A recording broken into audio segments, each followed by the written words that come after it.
জরুরি। যেহেতু কিছুদিন পূর্বে আমাদের কাছ থেকে শাবে বারাত গেল, কলকাতার ভেড়া মৌলবি আপনারা চিনেন তো, রাজমিস্ত্রি করতে করতে মৌলবি হয়ে গেছেন, বাপের জন্মে মাদ্রাসা দেখেন, ওর হিম্মত নাই যে একটা লাইন আরবি পড়ে দিবে। আর ওয়াহাবির মধ্যে ওয়াহাবি হওয়ার জন্য জাহিল হওয়া প্রথম শর্ত, এই কথাটা মনে রাখবেন। ওয়াহাবি হওয়ার জন্য এদের পশ্চিম বাংলার মাটিতে যদি 100টা বক্তা থাকে তো 100টাই আরবি পড়তে জানে। কেউ মাস্টারি করতে করতে বাংলা কিতাব পড়ে বক্তা হয়ে গেছে, কেউ রাজমিস্ত্রি করতে করতে বক্তা হয়ে গেছে, কেউ আপনার কওরের বউকে নিয়ে পালিয়ে গিয়ে বক্তা হয়ে গেছে। তো যত হারামজাদা গাঁজাখোর মাতাল সব লামাজাবিদের বক্তা, বুঝতে পারছেন? এই বক্তা যখন বক্তা হয়তো ফতোয়া কি দিচ্ছে, বলছে স্বামী যদি নামাজ পড়ে স্ত্রী নামাজ না পড়ে তাহলে বিয়েটা তালাক হয়ে যাবে, স্ত্রী যদি নামাজ পড়ে স্বামী না পড়ে তো বিয়েটা তালাক। আর খবর নিচ্ছি তো ওই মৌলবীর বাপ নামাজ পড়তে না, তাহলে ওর মা তালাক হয়েছে কি হয়নি? কথা বলছে, একটু হাসি হচ্ছে তো হেসেলেন, কিন্তু কথাটা সত্য। মৌলবী ফতোয়া দিয়েছে যে নামাজ পড়ানো ও কাফির, স্বামী নামাজ না পড়লে স্ত্রী তালাক, স্ত্রী নামাজ না পড়লে বিয়ে তালাক। দুইজনের মধ্যে দুইজন কি নামাজ পড়তে হবে, একজন যদি এক ওয়াক্তে নামাজ ছাড়ে বিয়েটা তালাক হয়ে যাবে। ওর মৌলবী ওর বাপের এলাকা থেকে জিজ্ঞাসা করবেন কত লোক ওর এলাকাতে বলবে আপনাকে সাক্ষী দিয়ে ওর বাপই নামাজ পড়তো না।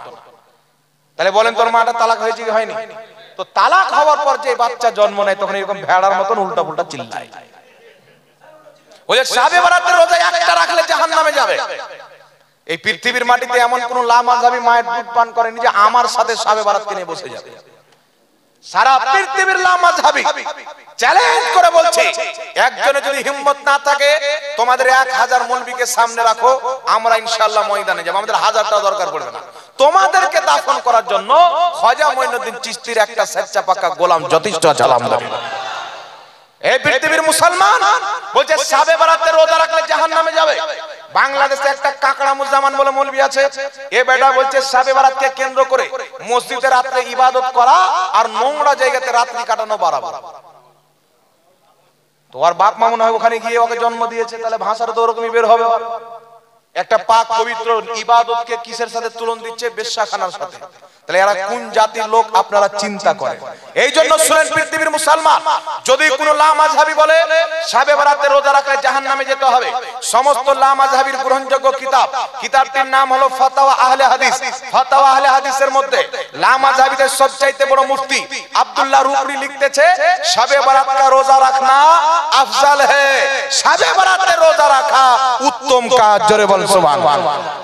তাদের বাপ দাদা কিতাবে লিখছেন উত্তম কাজ, আর মোল্লা বলছে জাহান্নামে যাবে। তো তোর ফতোয়াই তো তোমার বাপ আব্দুল্লাহ রুকরি জাহান্নামে চলে গেল, আর তোমার বাবা যদি জাহান্নামে যায় তাহলে আলাওলাদগুলো কোথায় যাবে বাবা? বুঝতে পারছেন? তাদের কিতাবে লেখা আছে শাবে বারাতে রোজা রাখা যায়। এইবার চলে আসেন শাবে বারাতে রাতে ইবাদত করা যাবে কিনা। আমি একটা লাইভ দেখছিলাম, এইবারই লাইভ করেছে শয়তান, বলছে শাবে বারাত বলতে কোনো জিনিস নাই। বলছে কেন? বলছে শাব হচ্ছে ফারসি শব্দ, বারাত হচ্ছে আরবি শব্দ, তো ফারসি কোরআন তো হচ্ছে আরবি, তো ফারসি কোরআন পাকে কোথায় পাবে? তো কোরআন পাকে শাবে বারাত নাই, এই জন্য শাবে বারাতের কোনো অস্তিত্ব নাই। তো আগে কোন পাগলা কুকুর কামড়াচ্ছে? নামাজ কি কোরআন পাকে আছে? রোজা কি কোরআন পাকে আছে? নামাজ তো ফারসি শব্দ, রোজা তো ফারসি শব্দ। যদি আপনি কোরআন পাকে খুঁজেন তো কি পাওয়া যাবে? সালাত পাওয়া যাবে, সিয়াম পাওয়া যাবে। কোরআন আরবি, আমরা যেটা ফারসিতে বলি বা বাংলাতে বলি, ওর আরবি কোরআনে হাদিসে পাওয়া যাবে, ফারসি পাওয়া যাবে। আর কোরআন পাকে আয়াতের বা হাদিস শরীফের যদি ফারসিতে অনুবাদ করে বলাটা অবৈধ হয়, তাহলে বাংলাতে ওয়াজ করা জায়েজ হবে? কথা বলে বাংলাতে ওয়াজ করা জায়েজ হবে কি? তো কত গাধা মৌলবি আর ব্রেন বুদ্ধি কাজ করে না, আমি তো তওবা করছি আল্লাহ এরকম নাপাক কম বুদ্ধির লোক দুনিয়াতে আছে। আর মস্তিষ্কে শয়তান সকাল সন্ধ্যা পেশাব করে, তাহলে এইরকম সোচ করি হবে না। শাবে বারাত কোরআন পাকে নাই, তার কোনো অস্তিত্ব নেই। আরে পাগলা, শাবে বারাত কোরআনে না থাকলে হলো, হাদিসে তো আছে। আর তুই শুধু কোরআনকে মানবি, তো আহলে হাদিস কেন নাম দিয়েছিস? আহলে কোরআন নাম দে।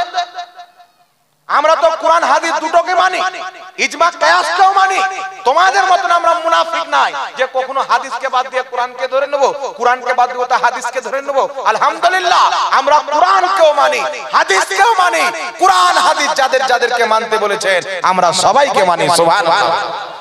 এবার আপনাকে বলছি বাবা শুনেন, শাবে বারাত কোথায় থেকে আসলো? এই শাবে বারাত শব্দটি বলার আগে এই রাত্রিকে শাবে বারাত কেন বলে? সারা পৃথিবীর লামাযহাবিকে বলবো, শাবে বারাত শব্দ যদি খুঁজে না পাও তো তোমাদের সবচাইতে বড় মুহাদ্দিস তোমাদের বাপের কিতাব আব্দুর রহমান মুবারকপুরীর লেখা কিতাব তোহফাতুল আহওয়াজি খুলে নাও, ওই তোহফাতুল আহওয়াজির মধ্যে তোমাদের বাপ আব্দুর রহমান মুবারকপুরী শাবান মাসের মধ্যম তারিখে রাত্রিকে নিজেই শাবে বারাত বলেছেন। তো তোমার বাপ নিজের কিতাবে লিখেছে আর তুমি বলছো শাবে বারাতের অস্তিত্ব শরীয়তে নাই। বুঝা গেল কোরআন হাদিস তো পড়ো না, নিজের বাপের কিতাবটাও পড়ো না। কোরআন হাদিস তো পড়ো না, নিজের বাবারও কিতাবকে পড়ো না। তবে বিরাদর ইসলাম, এই রাতকে শাবে বারাত কেন বলা হয় একটু আমার দিকে লক্ষ্য করবেন। একাধিক হাদিস রয়েছেন, তবে মাত্র একটা হাদিস শোনাচ্ছি। কিতাবটির নাম মুজামুল কাবির লিত-তাবরানির মধ্যে হাদিসটি লিপিবদ্ধ, মুজামুস সাগীর লিত-তাবরানির মধ্যে হাদিসটি লিপিবদ্ধ। ইমাম হাইসামি মাজমাউজ জাওয়াইদে হাদিসটি উল্লেখ করেছেন। হাদিসটি উল্লেখ করার পর বলছেন রাওয়াহুত তাবরানি ফিল কাবির রিজালুহুমুস সিকাত। ইমাম তাবরানি নিজের মুজামুল কাবিরের মধ্যে হাদিসটি লিপিবদ্ধ করেছেন। এই হাদিসের প্রত্যেকটা বর্ণনাকারী বিশুদ্ধ সহিহ বর্ণনাকারী, জোরে বল সুবহানাল্লাহ। এমন কি যে লামাযহাবিদের গুরু নাসিরউদ্দিন আলবানী সিলসিলায়ে সহিহার মধ্যে হাদিসটিকে সহিহ বলেছেন। ইমাম মুনজিরি হাদিসটিকে সহিহ বলেছেন। তোহফাতুল আহওয়াজির মধ্যে আব্দুর রহমান মুবারকপুরী লামাযহাবিদের গুরু, তিনি হাদিসটিকে সহিহ বলেছেন। হাদিসের বর্ণনাকারী হযরতে মুআজ বিন জাবাল রাদিয়াল্লাহু তাআলা আনহু, আল্লাহর নবীর সাহাবী, তিনি বলছেন নবী কায়নাত বলেছেন যে পৃথিবীর মানুষ মধ্যম শাবানের রাত্রিতে আল্লাহ তাবারাক ওয়া তাআলা নিজের বান্দার প্রতি আত্মপ্রকাশ্য করেন, যেমন তার শানের যোগ্য। সারা রাত আল্লাহ ডাক দিয়ে বলে, কে আছো আমার কাছে ক্ষমা চাইবে, আমি আল্লাহ তাকে ক্ষমা করে দেব। কে আছো আমার কাছে মাগফিরাত চাইবে, আমি আল্লাহ তার মাগফিরাত করে দেব। হিংসুক ব্যতীত, মুশরিক ব্যতীত আল্লাহ তাবারাক ওয়া তাআলা তার সৃষ্টির সবাইকে ক্ষমা করে দেয়। ছোট গুনাহ ক্ষমা করে দেয়, বড় গুনাহ ক্ষমা করে দেয়, সাগীরা কবিরা সমস্ত গুনাহ, হিংসাকারী এবং মুশরিক ব্যতীত সমস্ত গুনাহকে আল্লাহর নবী ক্ষমা করে দেয়, সহিহ হাদিস দ্বারা প্রমাণিত। এই জন্য এই রাত্রিকে হযরতে আব্দুল্লাহ ইবনে মাসউদ রাদিয়াল্লাহু তাআলা আনহু সহ একাধিক সাহাবায়ে কেরাম বলছেন 15 শাবানের রাত হচ্ছে লাইলাতুল বারাত, যাকে ফারসিতে বলে শাবে বারাত। এই শাবে বারাতের অর্থ কি? শাব মানে রাত আর বারাত মানে হচ্ছে মুক্তি, মুক্তির রজনী। মুক্তির রজনী কেন? এই রাত্রিতে যারা ইবাদত করে আল্লাহর কাছে চোখের পানি ফেলে তওবা করে কান্না করে নিজের গুনার ক্ষমা চায়, আল্লাহ এই রাত্রিতে নিজের প্রত্যেক বান্দাতে প্রত্যেক গুনাহ থেকে নাজাত দান করে, জোরে বল সুবহানাল্লাহ। শাবান মাসের অর্ধেক তারিখে রাত্রিতে বান্দার সমস্ত গুনাহ মাফ করে দেওয়ার কারণে, গুনাহ থেকে বান্দাকে পবিত্র করে দেওয়ার জন্য এই রাতকে আব্দুল্লাহ ইবনে মাসউদ সহ একাধিক সাহাবী বলেছেন এই রাত হচ্ছে লাইলাতুল বারাত, জোরে বল সুবহানাল্লাহ। এইভাবে আব্দুর রহমান মুবারকপুরী আহলে হাদিস না লামাযহাবী ভণ্ডদের গুরু তোহফাতুল আহওয়াজির মধ্যে বলেছেন এই রাত হচ্ছে লাইলাতুল বারাত, যাকে ফারসিতে বলা হয় শাবে বারাত। ইমাম বদরুদ্দিন আইনি 600-650 বছর পূর্বে নিজের কিতাব বুখারী শরীফের শারা উমদাতুল কারির মধ্যে লিখতেছেন এই রাত্রিটি হচ্ছে লাইলাতুল বারাত অর্থাৎ শাবে বারাত। ইমাম মুল্লা আলী কারি মিশকাতুল মাসাবির শারা মিরকাতুল মাফাতির মধ্যে উল্লেখ করেছেন অর্ধেক শাবান মাসের অর্ধেক তারিখে রাত্রি হচ্ছে লাইলাতুল বারাত অর্থাৎ শাবে বারাত। একাধিক সাহাবা, একাধিক তাবেঈ, বড় বড় মুহাদ্দিস, এমন কি যে ইমাম শাফি রাহমাতুল্লাহ আলাইহি পর্যন্ত একাধিক ইমামগণ এই রাত্রিকে শাবে বারাত বলেছেন, লাইলাতুল বারাত বলেছেন। লাইল মানে রাত, বারাত মানে মুক্তি, শাব মানে রাত, বারাত মানে মুক্তি। এই রাত্রিতে আল্লাহ তাবারাক ওয়া তাআলা নিজের বান্দার সমস্ত গুনাহ ক্ষমা করে বান্দাকে গুনাহ থেকে মুক্তি দান করে, তাই এই রাতকে বলা হয় শাবে বারাত, মুক্তির রাত, জোরে বল সুবহানাল্লাহ। আরে গাঁজা করে এখন পর্যন্ত খুঁজে পায় না, তো শাবে বারাত যখন তুমি খুঁজে পাওনি তোমার জন্য বক্তব্য দেওয়া জায়েজ আছে? জাহিলের জন্য বক্তব্য দেওয়া হারাম, তো যার জন্য বক্তব্য দেওয়া হারাম আর বক্তব্য শোনা জায়েজ হবে? জায়েজ হবে? পৃথিবীতে কোন লামাযহাবী যদি বাবার সন্তান হয়, মায়ের বুকের দুধ পান করে থাকে, একবার রেডি করেন আমার সামনে ফেস টু ফেস, যদি হিম্মত না থাকে শাবে বারাতকে নিয়ে অনলাইনে বসান, হিম্মত থাকলে বসুক। যদি পশ্চিমবঙ্গের মোল্লাদের ক্ষমতা না থাকে, বাংলাদেশ থেকে কাজ্জাব বিন ইহুদি, খ্রিস্টান বিন নামরুদ, ফিরআউন বিন ইয়াজিদ, যত নাপাক মৌলবি আছে সামনে বসান। তারাও যদি না পারে সৌদি আরবের ঘুমটাওয়ালাকে নিয়ে বসা, খোদার কসম খেয়ে বলি সূর্য পশ্চিম দিকে উদিত হতে পারে, শবে বরাতের রোজা রাতের ইবাদতকে কোনো মায়লাল অবৈধ প্রমাণ করতে পারবে না, কিয়ামত পর্যন্ত পারবে না। এই জন্য পৃথিবীর মুসলমান এগুলো সব ইহুদি খ্রিস্টানদের চক্রান্ত। এদের বক্তব্য শোনার চাইতে কেউ যদি গান শুনে, গান যদি মোবাইলে দেখে গুনাহ হবে, ঈমান চলে যাবে। কেউ যদি মোবাইলে গান শুনে গুনাহ হবে, ঈমান চলে যাবে না। আর এদের যদি বক্তব্য শুনে তো ঈমানটাই বেরিয়ে চলে যাবে। তো গান শোনা যেমন হারাম, এর চাইতে বেশি এদের বক্তব্য শোনা হচ্ছে। এরা ইসলামের পক্ষের মৌলবি নয়, এরা ইসলামের শত্রু, ইহুদি খ্রিস্টানদের দালাল। আপনি বলবেন হুজুর কেমন করে বলতে পারেন? প্রুফ রেখে বলেছি। কোন আহলে হাদিস দাঁড়িয়ে যায় যে কোন জায়গা থেকে বলো যে জাহাঙ্গীর মুফতি সাহেব আমাদেরকে কি ইহুদির দালাল বলেছে, প্রুফ কি আছে? আমি যদি প্রুফ না দিতে পারি বাংলার মাটিতে জীবন ওয়াজ করব না। আগে প্রুফ রেখেছি। আমেরিকার পার্লামেন্টে কথা হচ্ছে ওয়াহাবি মতবাদকে আমরা এত ফান্ডিং করি, আমাদের কাজ হচ্ছে কি হয় না। ইহুদিরা পরামর্শ করলো খ্রিস্টানদের সাথে মিলে যে আমরা তো কোরআনকে মিটাইতে পারবো না, হাদিসকে মিটাইতে পারবো না।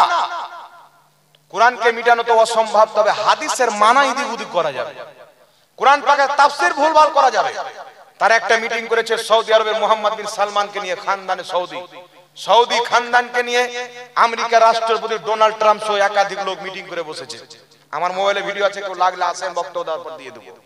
মিটিং এর মধ্যে বিল পাস করেছে কোরআন হাদিসের ব্যাখ্যা পূর্বের যত মুহাদ্দিসিনে কেরাম সালফে সালেহিনগণ করেছেন সমস্ত ব্যাখ্যা বাদ দিয়ে আমেরিকা ইসরায়েলের মতে নতুন ব্যাখ্যা করে ওয়াহাবি মতবাদের আলিমগণকে দিব। তারা বাংলা করে, হিন্দি ভাষায় হিন্দি করে, আপনার ফারস দেশে ফার্সি করে, আপনার চাইনিজ দেশে চাইনা করে, আপনার জাপানিতে জাপান ভাষা করে, আপনার যত রকমের ভাষা আছে প্রত্যেক ভাষায় ট্রান্সলেশন করে স্কুল কলেজের ছাত্রদেরকে, মসজিদের ইমামদেরকে, যুবক ছেলেদের হাতে তুলে দিবে। তারা এই কিতাব পড়েই ওয়াহাবি হয়ে যাবে, বলার দরকার পড়বে না। এখন তারা আস্তে আস্তে সফল হচ্ছে, মানুষকে বাংলা কিতাব দিয়ে দিচ্ছে যে নবী বুকের উপরে হাত বেঁধেছেন, হাদিসটিকে জাকির নায়েক সহি বলেছেন। বাপরে, হাদিস সহি আছে, বুকের উপরে হাত বানা, তাহলে তো বুকে হাত বাঁধতে হবে। তো জাকির নায়েক তো কালকার ছোকরার পাগলা, ইমাম বুখারী হাদিসটিকে জয়ীফ বলে রেখেছেন। জাকির নায়েক সহি বললে হয়ে যাবে? ইমাম বুখারী জয়ীফ বলে রেখেছেন, তো জাকির নায়েকের কি হাইসিয়ত আছে?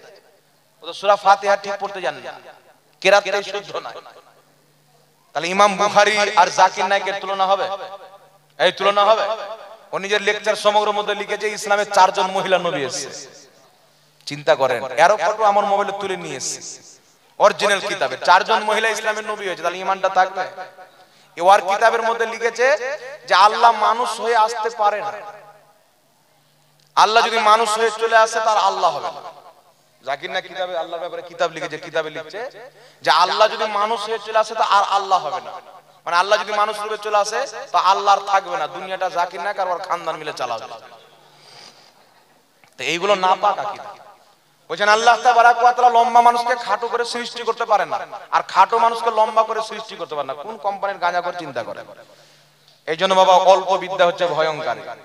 আর যা জ্ঞান আছে বাইবেল তাওরীতের ব্যাপারে, আপনার বেদের ব্যাপারে, ঋগ্বেদ, যজুর্বেদ, সামবেদ, এগুলো যে হিন্দু ভাইদের কিতাব আছে, এইগুলোর ব্যাপারে যা জ্ঞান আছে ওইগুলো নিয়ে আলোচনা করার জন্য ঠিক ছিল। আল্লাহর ব্যাপারে আলোচনা করতে গিয়ে নিজের বেড়াও গারাক করে দিয়েছে, জাতির বেড়াও গারাক করে দিয়েছে। মানুষকে শিক্ষা দিয়েছে আল্লাহর হাত আছে, পাও আছে, চোখ আছে, নাক আছে, মনে হচ্ছে ওর বড় ভাই আছে। আল্লাহর আকার আকৃতি তারা মানে। আর ইমামে আজম আবু হানিফার নামে মিথ্যাচার করে কিতাবের মধ্যে লিখছে কি জানেন? ইমামে আজম আবু হানিফার নামে তাদের দুটো মিথ্যাচার বলছে, একাধিক আছে, দুটো শুনে। হযরতে ইবনে খালদুন নিজের তারিখের কিতাবের মধ্যে লিখেছে যে ইমামে আজম আবু হানিফা থেকে 17টি মুসনাদ প্রমাণিত। মুসনাদ যেমন মুসনাদ ইমামে আজম কিতাব, 17টি কিতাব প্রমাণিত। আর এরা মানুষকে বুঝাচ্ছে যে আবু হানিফা 17টি হাদিস মুখস্থ জানতো আর জানতো না। এটা মিথ্যাচার। দ্বিতীয় নাম্বার মিথ্যাচার আল ফিকহ আকবরের মধ্যে ইমামে আজম আবু হানিফা লিখেছেন, কি লিখেছেন? ইমামে আজম আবু হানিফা লিখছেন আল ফিকহ আকবর কিতাবের মধ্যে তিনি লিখছেন যে আল্লাহ তাবারাক ওয়া তাআলা কুরআন পাকে হাতের কথা বলেছেন, পায়ের কথা বলেছেন, চেহারার কথা বলেছেন, পিন্ডলির কথা বলেছেন। ইমামে আজম আবু হানিফা বলছেন আল্লাহ পাক এই শব্দগুলি দ্বারা নিজের সিফাতি বৈশিষ্ট্যকে বুঝিয়েছেন। কি বৈশিষ্ট্যকে বুঝিয়েছেন? সিফাতি বৈশিষ্ট্যকে, গুণ। আর এরা অনুবাদ করে ওদের ভক্তকে দিয়েছে যে আবু হানিফা বলেছেন আল্লাহ পাক দৈহিক বৈশিষ্ট্যকে বুঝাচ্ছেন, মানে আল্লাহর দেহ আছে। আর আবু হানিফা কি বুঝিয়েছেন? আল্লাহ হাত দ্বারা কুদরতকে বুঝিয়েছে, পাও দ্বারা সিফাতকে বুঝিয়েছে, চেহারা দ্বারা সিফাতকে বুঝিয়েছে। আল্লাহর আকার আকৃতি নাই, আল্লাহ হচ্ছে নিরাকার। আর এরা অনুবাদ করে দিচ্ছে কি জাতিকে যে আল্লাহ পাকের আকার আকৃতি আছে, আবু হানিফা লিখেছে। কিয়ামত চলে আসবে আবু হানিফা থেকে এরকম নাপাক আকীদা কোনো মায়লাল প্রমাণ করতে পারবে না। কারণ ইসলামের সঠিক আকীদা হলো আল্লাহ নিরাকার। আল্লাহ যেখানে হাত বলেছেন, পাও বলেছেন, তাফসিরে মাতুরিদি খুলেন, তাফসিরে কুরতুবী খুলেন, তাফসিরে জালালাইন খুলেন, স্পষ্ট ভাষায় লেখা আছে আল মুরাদু সূরাতি সিফাত। আল্লাহ পাক যেখানে সূরাতের কথা বলেছেন, হাত পায়ের কথা বলেছেন, আল্লাহ এই শব্দ দ্বারা নিজের সিফাতকে বুঝিয়েছেন, গুণকে বুঝিয়েছেন, আকার আকৃতিকে বুঝায়নি। ইমাম নববী শারহে মুসলিমের মধ্যে লিখছেন লা ইয়াজুজু আলাইহি সুবহানাহু তাআলা তাজাসসুমু। আল্লাহ তাবারাক ওয়া তাআলার ব্যাপারে দেহ রাখাটা মহাল, অসম্ভব। আল্লাহর আকার আকৃতি হতেই পারে না। জোরে বলেন সুবহানাল্লাহ। কথা আমার বুঝতে পারছেন কি? তো এইগুলো মিথ্যাচার। আরেকটি মিথ্যাচার কি? ইমামে আজম আবু হানিফা নিজের কিতাব আল ফিকহ আকবরের মধ্যে লিখেছেন নবী পাকের পিতামাতার ব্যাপারে মা মাতা কুফর, যে তিনারা কোনই মতে কুফরির প্রতি মারা যায়নি, অর্থাৎ ঈমান নিয়ে কবর দুনিয়া থেকে গিয়েছে। আর লা মাযহাবী মাটাকে কাটিয়ে দিয়েছে। আর কি লিখে দিয়েছেন? মাতা কুফর, তারা কাফির হয়ে মরেছে। চিন্তা করছেন বাবা? তখন জাতিকে দিচ্ছে আবু হানিফা নবী বাপ মাকে কাফির বলেছে, আর হানফিরা বলছে নবীর বাপ মা হচ্ছে মুমিন জান্নাতি। তো আবু হানিফার মানব না, এদের মানবো? কিন্তু চিন্তা করেন বাবা, একটা মায়ে নাফি যে ছিল, ওই মায়ে নাফিকে কাটিয়ে দিয়ে মাতা কাফুর কুফর লিখে রেখে দিয়েছে। মা মাতা কুফর লেখেনি, যেটা লেখা ছিল ওটাকে ছাপেনি। এই জন্য এরা হচ্ছে ধোঁকাবাজ।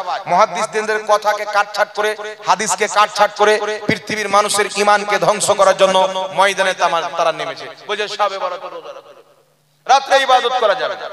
ইবনে তাইমিয়া নিজের কিতাব মাজমুউল ফাতাওয়ার মধ্যে 24-23তম খণ্ডের মধ্যে লিখেছে লা মাযহাবীদের সবচেয়ে বড় মুহাদ্দিস যে শাবে বারাতে রাত্রি বেলা একা একা ইবাদত করাও যায়, আর সবাই মিলে মসজিদে ইবাদত করা এটাও উত্তম তরিকা। জোরে বলে সুবহানাল্লাহ। তাদের গুরু লিখছে। আর আল্লাহর নবী সাল্লাল্লাহু আলাইহি সাল্লাম কি করেছেন? লা মাযহাবীদের গুরু আব্দুর রহমান মুবারকপুরি তোহফাতুল আহওয়াদির মধ্যে হাদিসটির সনদ হচ্ছে সহিহ লিখতেছেন আল্লাহর নবীর স্ত্রী আম্মা জান আয়েশা সিদ্দিকা রাদিয়াল্লাহু তাআলা আনহা বলেন একদিন এক রাতে আল্লাহর নবী সাল্লাল্লাহু আলাইহি সাল্লাম নামাজে ব্যস্ত হয়ে গেলেন, সাজদাতে চলে গেলেন। এত লম্বা সাজদা করলেন, মা আয়েশা মনে করছেন হয়তো নবী পাক ইন্তিকাল করেছেন, নবী আমার এত লম্বা সাজদা করেছেন। আম্মা জান আয়েশা সিদ্দিকা রাদিয়াল্লাহু তাআলা আনহা বলেন আমি মনে মনে চিন্তা করলাম হয়তো নবী ইন্তিকাল করেছেন। আমি নবী পাকের ইবহাম আঙ্গুলকে স্পর্শ করলাম, আল্লাহর নবী একটু হিললেন। তখন আমি আয়েশা মনে করলাম না, নবী লম্বা সাজদা করছেন। নবী পাকের নামাজ যখন শেষ হয়ে গেল, আল্লাহর নবী বলছেন আয়েশা, এই হুমায়রা, তোমরা কি মনে করো আমি তোমাদের সাথে বিশ্বাসঘাতক করব? না। আজকের রাত্রি কোন রাত্রি জানো? আজকের রাত হচ্ছে শাবে বারাতের রাত, শাবান মাসের অর্ধেক তারিখের রাত। এই রাত্রিতে আল্লাহ তাবারাক ওয়া তাআলা নিজের সমস্ত সৃষ্টিকে ক্ষমা করে দেয়। জোরে বলুন সুবহানাল্লাহ। তো আল্লাহর নবী নিজে ইবাদত করেছেন। আরে গাঁজাখোর মাতাল মৌলবি বলছে শাবে বারাতের রাতে ইবাদত করা না যায়। তাহলে বলেন বাবা, এরা নবীর শরীয়ত প্রচার করছে না নবীর নাম আহলে হাদিস নাম দিয়ে শরীয়তকে মিটাচ্ছে, শরীয়তকে ধ্বংস করছে, শরীয়তকে ধ্বংস। এই জন্য পৃথিবীর মুসলমান এদের থেকে ঈমানকে বাঁচাইতে হবে। ইবনে মাজাহ শরীফের মধ্যে হাদিস, মিশকাতুল মাসাবির মধ্যে হাদিস, বাবু মা জাআ বাবু ফাদাইলে নিসফে শাবান, এই পরিচ্ছেদের মধ্যে হাদিস আল্লাহর নবী বলেন কুমু লাইলাহা সুমু নাহারাহা, শাবে বারাতের দিনের বেলা রোজা রাখো, রাত্রি বেলা তোমরা ইবাদত করো। সুবহানাল্লাহ। তাহলে আমরা ইবাদত করব আর রোজাও রাখবো। আখবারে মক্কা কিতাবের মধ্যে লিপিবদ্ধ, যুগ যুগ থেকে মক্কা শরীফের মাটিতে যখন শাবে বারাতের রাত্রি আসে, মহিলা পুরুষ সকলে মসজিদে হারাম বাইতুল্লাহ শরীফে উপস্থিত হয়। সারা রাত তারা আল্লাহর ইবাদতে কাটায় এবং কান্নাকাটি করে নিজের জন্য ক্ষমা চায়, নিজের আত্মীয় স্বজনেরও ক্ষমা চায়। জোরে বলেন সুবহানাল্লাহ।